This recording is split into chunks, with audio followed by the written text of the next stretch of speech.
आज की कहानी रामपुर के रोहन की है। एक आदमी जो शहर की चकाचौंध से थक कर अपने पैतृक घर लौटा था। रोहन एक सॉफ्टवेयर इंजीनियर था, लेकिन एक गलत फैसले ने उसकी नौकरी छीन ली। उसका डर था अकेलापन।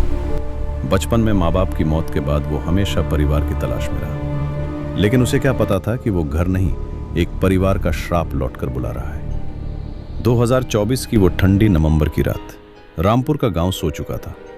रोहन अकेला था उस 150 साल पुराने हवेली में जहां उसके दादा परदादा रहते थे। वो कहते थे कि घर में एक पुराना राज छुपा है, एक काली गुड़िया जो कुलधारा के श्राप से जुड़ी है। कुलधारा वो राजस्थानी गांव जहां सदियों पहले एक बच्चे की बलि देकर एक मिट्टी की गुड़िया में आत्मा कैद की गई थी। रोहन को यह सब अंधविश्वास लगता था, लेकिन उस रात बेसमेंट से एक मीठी सी बदबू आई, जैसे पुरानी अगरबत्ती और सड़े फूलों की। वो उत्सुकता से नीचे गया और वहां एक लकड़ी का पुराना संदूक मिला, जंजीरों से बंधा। संदूक पर नक्काशी थी, एक औरत की आकृति, पैर उल्टे। रोहन ने जंजीरें खोली। ढक्कन धीरे से खुला, जैसे कोई सांस ले रहा हो। अंदर एक गुड़िया थी, काली, मिट्टी और कपड़े से बनी, लेकिन वो साधारण नहीं थी। उसकी स्किन सूखी चमड़ी जैसी, असली बाल उलझे और चिपचिपे, आंखें काली लेकिन गहरी नहीं, उनमें एक हल्की चमक, जैसे कोई जीवित चीज झांक रही हो। रोहन को याद आया दादाजी की कहानी। ये गुड़िया एक चुड़ैल की है, जो सदियों पहले कुलधारा में एक बच्चे की बलि देकर बनाई गई थी। चुड़ैल वो औरत थी जो प्रसव में मर गई और उसकी आत्मा गुड़िया में कैद हो गई, बदला लेने के लिए। रोहन ने हंसकर गुड़िया को छुआ। वो ठंडी थी, लेकिन स्पर्श से एक गर्माहट फैली उसके हाथ में।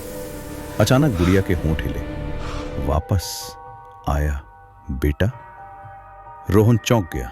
उसने गुड़िया को संदूक में पटका और ऊपर भागा, लेकिन कमरे में पहुंचते ही उसे लगा जैसे कोई उसके पीछे चल रहा है। नंगे पैरों की तपतपाहट। वो रुका, पीछे मुड़ा, कुछ नहीं, लेकिन उसकी गर्दन पर एक ठंडा स्पर्श, जैसे उंगलियां। रोहन अपने कमरे में घुसा, दरवाजा लॉक किया। वो कांप रहा था। उसका फोन उठाया, अपनी एक्स गर्लफ्रेंड को कॉल किया, जिससे वो अलग हो चुका था, क्योंकि वो हमेशा कहती थी कि रोहन का अतीत उसे खा जाएगा। लेकिन कॉल कट गई और फोन की स्क्रीन पर गुड़िया की इमेज फ्लैश हुई। रोहन ने सोचा ये हेलुसिनेशन है, उसका डिप्रेशन। फिर बेड के नीचे से एक आवाज, माँ कहाँ हो? रोहन ने झांका, कुछ नहीं। राहत की सांस ली, लेकिन जैसे ही उठा, गुड़िया उसके तकिए पर थी। उसके बाल अब लंबे नहीं हो रहे थे, बल्कि वे रोहन के पुराने फैमिली फोटो में घुस रहे थे। फोटो में उसकी मां की जगह गुड़िया का चेहरा। रोहन चिल्लाया, लेकिन आवाज गले में अटक गई। उसे लगा जैसे कोई उसके अंदर घुस रहा है, उसका डर, उसका अकेलापन। अचानक कमरे की दीवार पर छाया, एक औरत की, पैर उल्टे। वो फुसफुसाई, तुम्हारा खून मेरा है। रोहन को फ्लैशबैक आया। बचपन में दादाजी ने बताया था कि उनके पूर्वज ने कुलधारा में एक चुड़ैल को धोखा दिया था और श्राप ये गुड़िया थी। रोहन ने कभी विश्वास नहीं किया, लेकिन अब वो जांचने लगा। पुरानी डायरी निकाली, जहां लिखा था, गुड़िया को मत छुओ, वो आत्मा चुराती है।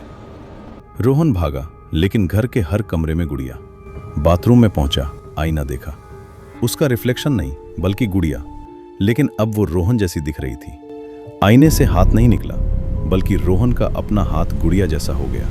स्किन सूखी, आंखें काली। गुड़िया अब बड़ी नहीं हुई, बल्कि रोहन छोटा हो रहा था। वो चुड़ैल की आत्मा थी, जो पीढ़ियों से परिवार के पुरुषों की आत्मा चुराती थी, उनके डर को खाकर। गुड़िया बोली, अब तुम मेरे हो, मेरा बेटा। रोहन ने गुड़िया को जलाने की कोशिश की, लेकिन आग लगते ही उसका अपना शरीर जलने लगा। अंधेरे में सिर्फ एक आवाज, श्राप खत्म नहीं होता। 8 बजे से 9:30। अगली सुबह पुलिस आई। घर साफ, कोई निशान नहीं, बस बेसमेंट में गुड़िया। अब उसकी पुतलियों में रोहन का चेहरा चिल्लाता हुआ। लेकिन ट्विस्ट, पुलिस ने गुड़िया को म्यूजियम में रख दिया, जहां वो अब पर्यटकों को देखती है। कुछ दिन बाद एक पर्यटक ने गुड़िया छुई और रामपुर में नई मौतें शुरू हो गईं।